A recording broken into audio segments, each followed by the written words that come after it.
अस्सलाम वालेकुम। Welcome to daily Urdu TV. दोस्तों, क्या आपने कभी सोचा है कि नादरा की जानिब से जो शनाख्ती कार्ड जारी किया जाता है उस पर दर्ज 13 हिंसों के पीछे क्या राज है? क्या ये किसी सिस्टमेटिक तरीके से दिया जाता है या रैंडमली अलॉट कर दिया जाता है? तो आज की वीडियो में हम आपको इन हिंसों के पीछे छुपे राज के मुतालिक बताएंगे।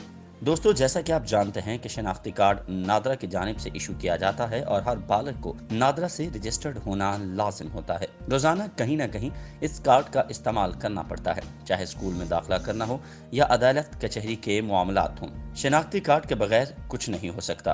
अब अगर शनाख्ती कार्ड नंबर के पीछे छुपे राज की बात की जाए तो पहला हिस्सा कार्ड होल्डर के सूबे के मुतालिक, यानी अगर नंबर 1 से शुरू है तो खैबर पख्तूनख्वा, 2 से है तो फाटा, 3 पंजाब, 4 सिंध, 5 बलूचिस्तान, 6 इस्लामाबाद और 7 गिलगित बल्तिस्तान की निशानदही करता है। इसी तरह दूसरा हिस्सा डिवीजन, तीसरा जिला, चौथा तहसील और 5वां यूनियन काउंसिल को जाहिर करता है। मिडिल वाले 7 नंबर फैमिली नंबर होता है जिसकी मालूमात सिर्फ नादरा के पास होती हैं। ऐसे ही आखिरी डिजिट कार्ड होल्डर की जिन्स को जाहिर करते हैं। अगर नंबर ऑड है यानी 1, 3, 5, 7, 9 तो मर्द, और अगर एवन यानी जुफ्त है 2, 4, 6, 8 तो ये औरत को जाहिर करेगा।